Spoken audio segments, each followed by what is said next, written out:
rematch you've all been waiting for. This time the battle is canon. We no longer have to deal with the flame war that is GT versus DBS, because this time it's DBS versus DBS. Vegito versus Gogeta, Super Edition. Now speaking of fusions, what happens when you fuse Rewind Rumble and our sub-series Fatal Conflict? You get a totally new series known as Blast Battles, exclusively on Amino. What? Amino recently launched a new feature that allows users to create and post stories. Creating stories is really easy and fun, especially with their editor. Not only can you watch my stories, but many other people are posting really sweet stuff that you should be checking out. Now let's talk about Blast Battles. Blast Battles is an exclusive animated series that can only be seen on the Cartoon Fight Club Amino, the Anime Amino community, or on the Amino Discover page. You can search for my specific stories in the Discover tab, or follow me in my communities. Blast Battles are essentially battles that happen in a blast. No rules, no research, just animated action. You can start by clicking that top link down below to download Amino and follow me on there. Also, don't forget to follow me on my global profile. To do this, all you have to do is search Animation Rewind under the Users tab on the main search bar and click on my profile. Following my global profile allows you to keep up to date on my stories without being in the same Amino communities as me. Thanks to Amino for sponsoring this video. Gogeta's story in the Broly movie is one that is born from desperation, but ends in glory. Desperate times call for desperate measures. Goku and Vegeta were running out of options to take out that legendary Super Saiyan, and they needed to throw a Hail Mary. Vegeta already had to do a ton of pride swallowing to fuse with Goku under Vegito, but this time he had to take the next step and do a dance in order to fuse. This took a ton of personal willpower for Vegeta to muster up the confidence to do such a thing, and lo and behold, they needed multiple tries. That's the cutest fucking thing I've ever seen in my entire life.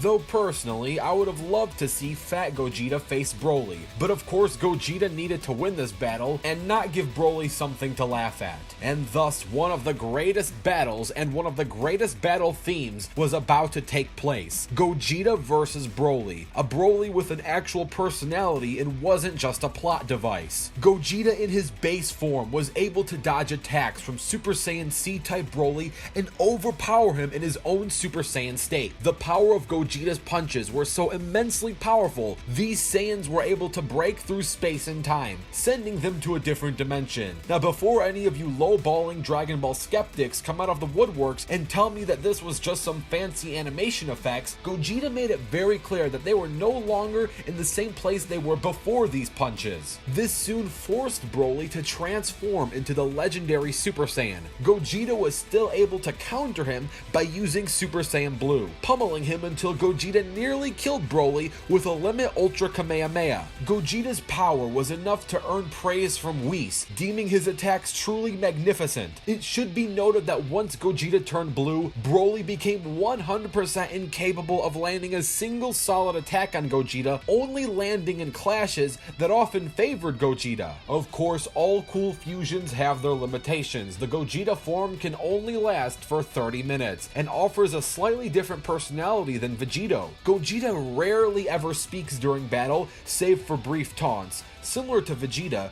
Gogeta can be ruthless once he has been determined to face a foe and seen such a foe as a threat, and will show no hesitation in eliminating them, as seen during the final moments of his battle against Broly. Now like Goku, Broly was shown mercy. Let's see if he'll do the same with Vegito. I remember it like it was yesterday. It happened all the way back in volume 26 of that classic translated manga, chapter number 309 to be specific. That battle between Super Buu and Goku. Son Goku was in a pretty tight situation, so tight that the poor guy even considered fusing with Hercule, aka Mr. Satan. Thank God that didn't happen. And before Goku got into some deep trouble, sent from the heavens came Vegeta just in the nick of time. At first, Vegeta being Vegeta, you know, the Vegeta that we all know and love, was opposed to the idea of fusing with the very man that he could not stand the sight of. But after some pride swallowing, a Potara earring onto his right ear, and a fast-pacing Super Buu heading right towards him, Vegeta finally stepped up and fused with Goku. Out of that fusion came the iconic Vegito. Vegito is arguably one of the most powerful characters in the original Dragon Ball manga. Right off the bat, his strength and power in base form surpasses even that of Super Saiyan 3 Goku. And I hate to spoil it for anyone, but it should not be a surprise that this guy easily dominated Super Buu. Don't forget that this is the same Super Buu who had just absorbed the likes of Goten, Piccolo, Gohan, and Little Trunks in the form of Gotenks. Vegito has the combined qualities of both Goku and Vegeta. He flaunts with Vegeta's prideful cockiness, while at the same time tries to fight with Goku's creativity. He strategizes with Vegeta's analytical mind and strikes with Goku's willpower. You would think that with the characteristics of Goku and Vegeta would make for a terrible fusion, but it's the opposite to attract the best, and Vegito is the perfect example of that statement. If Vegito needs more power, he could transform into a Super Saiyan, Super Saiyan 2, and arguably even something beyond that to the point where he can go Super Saiyan 3 as well. While Super Saiyan 3 Vegito really only appears in select sources, if he can do it within the actual canon is irrelevant since the dude can transform into a Super Saiyan God, Super Saiyan, or known as Super Saiyan Blue. Vegito Blue is not someone you want to face off with on the battlefield. His power is so high that it can sometimes be too much for even the Potara earrings to handle. Dragon Ball Super spoilers incoming, but Vegito Blue was able to easily stop and destroy Fusion Zamasu's wrath with little effort. Considering the fact that Super Saiyan God Goku weighs in at a universal level, tack on that blue multiplier, then add in Vegeta's Super Saiyan Blue power, then without a doubt Vegito Blue is a multiversal heavy hitter. But as great as the fusion between Goku and Vegeta may seem, there are some flaws worth pointing out. Not only do you get the best of both worlds from Goku and Vegeta, sometimes you get the worst of worlds as well. Vegito showcases Vegeta's bad habits of toying with his foes, and Goku's bad habits of letting his foes go at full power. And sometimes Vegito can defuse for really avoidable reasons if Goku and Vegeta stay at task 100%. However, compared to all the great Vegito can do, these flaws are relatively minor. Overall, Vegito can be argued as one of the most powerful Dragon Ball heroes of all time. He's got one of the best qualities of both Goku and Vegeta and is a true powerhouse in the heat of battle. Having to take an example of this, if you go back to the original Dragon Ball Z manga, having to scale the depth and magnitude of what Buhan had become during the time of absorbing Ultimate Gohan, Super Buu Gohan Absorbed was arguably one of the strongest fused villains within Dragon Ball Z, and along the lines comes Vegito, who matches up against Buhan's power in base form before transforming into a Super Saiyan, and at that very point we see how effortlessly Vegito was tossing such a powerful adversary around with little to no effort. Fast forward many years later and we have the introduction of Merge Zamasu, who was an immortal, face off against someone who was mortal, that being Blue Vegito, and at that very point Vegito Blue was able to even push Merge Zamasu in the form of combat during their sequence. So what exactly does that mean? It means that Vegito Blue's powers were able to even contest against someone who can live on forever. And now, let's get ready for the fight. This battle will take place on Earth, and remember, there is no prep time. Let the battle begin!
Punished more often. Get ready! I'll send you to the next world with this. You're mine!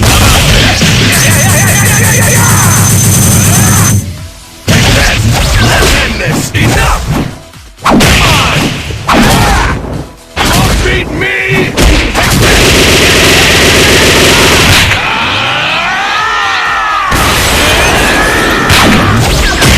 To the next world with this!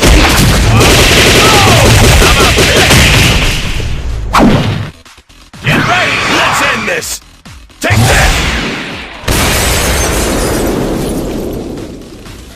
Sorry! Guess I don't know my own strength!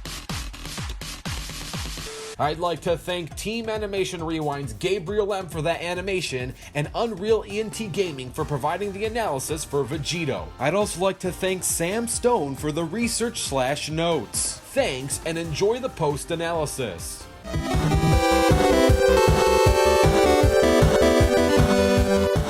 Revenge is served best in blue as Gogeta Blue finally takes out Vegito and grabs his win. Now you're probably wondering, how did Gogeta win this time but lost in round 1? Quite simply, round 1 featured Dragon Ball GT Gogeta, and Dragon Ball Super feats simply outclassed what was shown in GT. This rematch features Dragon Ball Super Gogeta, which made this debate entirely about semantics and intangibles, not cold hard stats.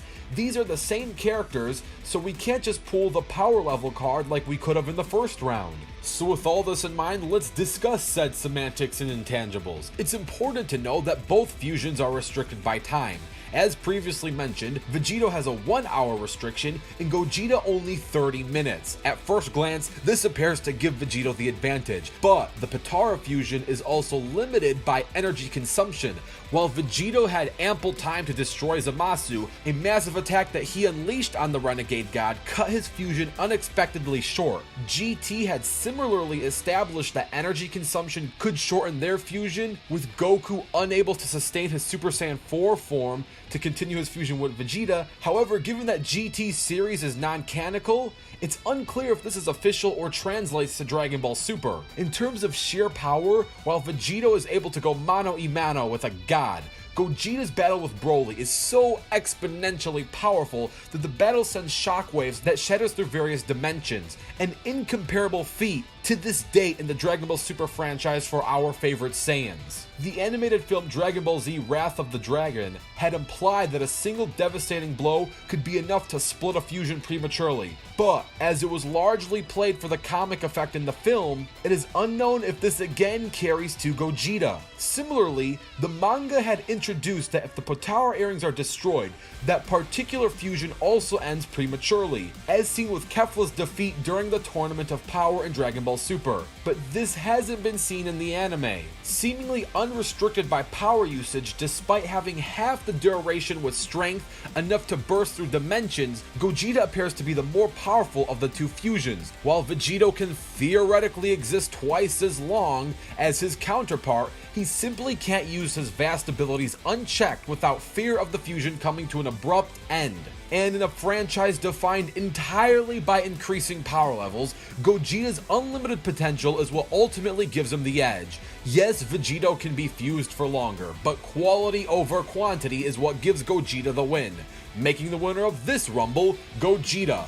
Now, if you want to combine the likes from this upload and the round 1 upload for that fusion free-for-all, all you gotta do is like this video. If this video gets a combined 20k likes, that free-for-all will be put into production. The first video already has 8k, so it's only 12k to go, and we'll tally them up from both. Don't forget to comment down your own ideas, and stay tuned as the next fighters are going to be revealed on the next episode of Rewind Rumble.